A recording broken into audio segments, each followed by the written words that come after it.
سلامونه ستړي مشئ وخت مو په خیر خوښ یم چې په یو نوي ویډیو کې له تاسو سره یم. دوستانو هیله لرم چې زموږ چینل در سره حتما سبسکرایب کړئ او ورسره په خوا کې د ګونګړي یا بیل نشان هم ضرور ووهئ ترڅو زموږ له راتلونکو ویډیوګانو څخه خبر شئ. هغه خواړه چې جنسي قوت مو زیاتوي. هر واده شوی جوړه غواړي د دوی واده شوی ژوند صحتمند او له جنسي اړیکو څخه ډک وي. د بدن د نورو سیستمونو په څیر جنس هم یو داسې سیستم لري چې د هورمونونو لخوا پر مخ وړل کیږي او د دې سیستم هدف د انسان د نسل ته وده ورکول دي. خوشحاله جنسي اړیکې ستاسو د ذهني او فزیکي روغتیا لپاره خورا مهمه ده. نن ورځ د ډیرو خلکو ژوند د دوی په واده شوي ژوند باندې ناوړه اغیزه کړې ده چې یو لامل یې مصرف یا غیر صحي خواړه هم ډیر دي چې پر جنسي ژوند مو اغیزه کوي. دلته ډیر طبي او طبیعي لارې شتون لري چې تاسو کولی شئ له خپل واده شوي ژونده خوښ شئ. ستاسو د رژیم پاملرنې لپاره تر ټولو اغیزمنې او مهمې لارښوونې شتون لري.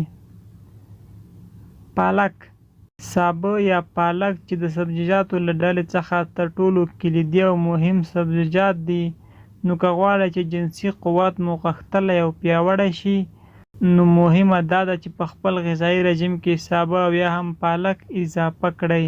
سابه فولیک اسید، زنګ او اوسپنه او انټي اکسیډنټونه لري چې له کبله یې ستاسو سپرم زیاتیږي او د بدن سپرم مو بشپړوي. د بدن لپاره سپرم په ځانګړي ډول د جنسي اړیکو لپاره سپرم خورا مهم دی. پیاز چې د سبزیجاتو له ډلې څخه ګڼل کیږي او په ډول ډول خوړو کې ورڅخه ګټه اخیستل کیږي، نو له همدې امله کوم کسان چې غواړي جنسي اړیکه یې پیاوړې او غښتلې شي نو د پیاز خوړل دې نه هیروي او هره ورځ د پیاز په خوړو کې وکاروي او همداسې له خوړو سره دې هم وخوري.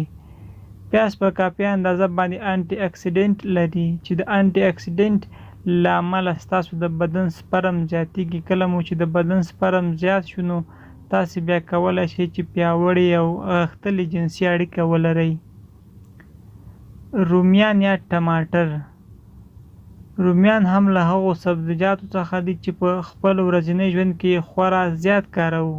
رومي هم بیلابیلو خوړو کې کارول کېږي. رومي کولی شي چې ستاسو جنسي قوت زیات کړي. که غواړئ چې یو ښه جنسي اړیکه ولرئ نو مهمه دا ده چې رومي یا ټماټر څخه ګټه پورته کړئ.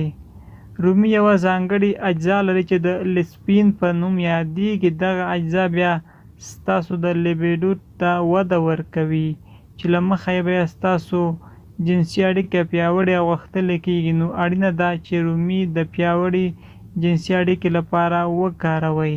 دوستانو دا به زموږ ویډیو که ویډیو مو خوښه شوې وي لایک او شیر یې کړئ او که مو لا هم زموږ یوټیوب چینل تر اوسه نه وي سبسکرایب کړی مهرباني وکړئ زموږ چینل هم در سره سبسکرایب کړئ او ورسره په خوا کې د ګونګړي یا بیل نشان هم ضرور ووهئ ترڅو له راتلونکو ویډیوګانو څخه خبر شئ.